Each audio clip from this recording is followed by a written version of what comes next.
South Africa has once again been plunged into a wave of disbelief and anger after Police Commissioner General Khehla Mkhwanazi finally stepped forward to reveal what he called the sad and painful truth behind the mysterious death of former Minister Nathi Mthethwa.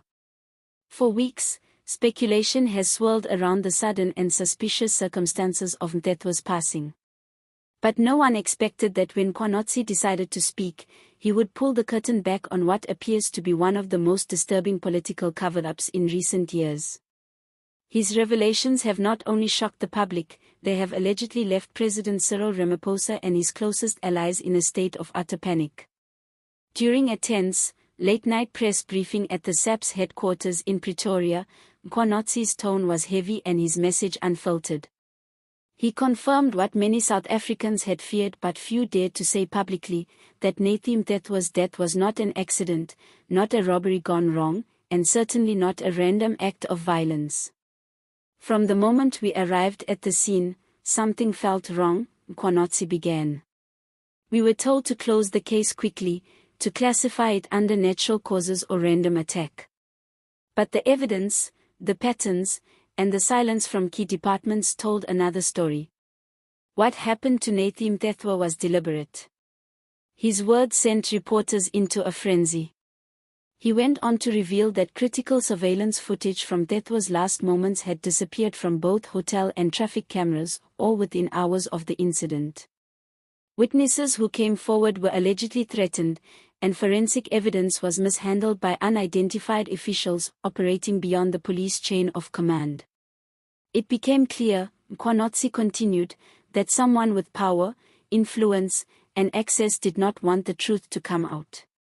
According to Mkhwanazi, days before his death, Nathi Mthethwa had been working on a confidential report that was set to expose corruption involving multi-million rand tenders, foreign fund mismanagement, and political kickbacks stretching to the very top of government. One of Mthethwa's aides, who has since gone into hiding, allegedly confirmed that Mthethwa was planning to hand over the report to a trusted media source if he felt his life was in danger. He told me that the walls were closing in, the aide reportedly said. He knew too much. When Mthethwa's home was raided following his death, investigators discovered his laptop and several documents missing. Mkhwanazi noted that the metadata of his files showed they were accessed remotely just hours before his death, by an unknown user with a government IP address. This was not just a crime, Mkhwanazi said gravely. This was an operation. Someone wanted to make sure that whatever Mthethwa knew would be buried with him. Following Mkhwanazi's press briefing, reports began surfacing that President Cyril Ramaphosa immediately called for a closed-door emergency meeting with top members of the ANC National Executive Committee. According to sources close to the presidency, Ramaphosa appeared visibly tense and agitated, demanding detailed updates from intelligence and security agencies. Insiders claim the president was worried about the potential political fallout if Mkhwanazi's claims were proven true, especially with the 2026 elections fast approaching.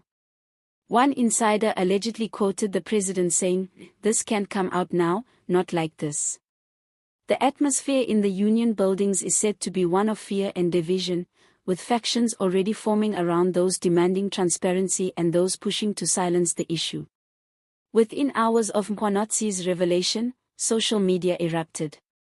Thousands of South Africans took to Twitter, Facebook, and TikTok, demanding justice for Nathi Mthethwa and accountability from those in power. The hashtags #Justice for Mthethwa, #Ramaphosa in Panic, and #Mkhwanazi Speaks trended nationwide as citizens expressed outrage at the alleged corruption and interference.